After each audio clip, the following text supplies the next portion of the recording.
மனைவி, டேய் எனக்கு ஒரு சந்தேகம். கணவன், என்ன? மனைவி, யார் இந்த உலகத்திலேயே அதிக மகிழ்ச்சியா இருக்கா? நீயா? நானா? கணவன், இதுல என்னடி சந்தேகம்? நான் தான். மனைவி, எப்படி சொல்ற? நீ காலையில வேலைக்கு போனா இரவு தான் வர்ற. உனக்குத்தான் உன் உலகத்தில் ரசிக்க நேரமே இல்லையே. கணவன், சரி. உனக்கு ஒரு நாள் முழுவதும் நேரம் தரேன். உனக்கு என்னென்ன பண்ணணும்னு தோணுதோ எல்லாம் செய். நாளைக்கு இரவு நான் பதில் சொல்றேன். மறுநாள் இரவு. கணவன், ஏய், இன்று என்னெல்லாம் பண்ண? மனைவி, அதிகாலை பனித்துளியோடு விளையாடினேன். பூக்களை ரசித்தேன்.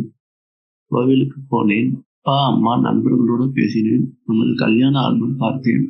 எனக்கு பிடித்த பாடல்கள் கேட்டேன். கவிதைகள் படித்தேன். கார்ட்டூன் நெட்வொர்க் பார்த்தேன். மாலை கடற்கரைக்கு சென்று அலைகளின் அமைதியில் கரைந்தேன். இன்று மாலை பெய்த மழையில் நனைந்தேன்.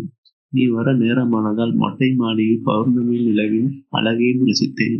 ஆனால் ஒன்றுதான் பண்ணல. இந்தா அம்மா, இதோ என் செல்லத்தையும் முத்தமிட்டு விட்டேன். எனக்கு இந்த உலகத்தையே சுற்றி வந்த மாதிரி இருக்கு. இப்ப சொல்லு, யார் அதிக மகிழ்ச்சியா இருக்கான்னு? கணவன், இப்போதும் சொல்றேன், எனக்குத்தான் அதிக மகிழ்ச்சி. மனைவி, எப்படிடா?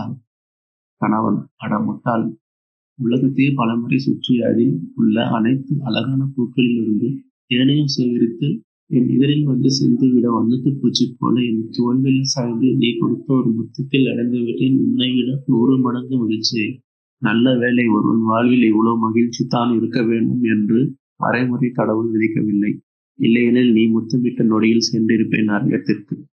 மனைவி, நரகமா? கணவன், நீ இல்லாத சொர்க்கமும் நரகம் தானடி எனக்கு.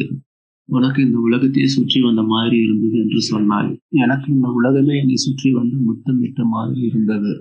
இப்போது சொல், யாருக்கு அதிக மகிழ்ச்சி? வெட்கத்தில் இன்னும் சில தென்துளிகளை சிந்தியது வண்ணத்துப் பூச்சி.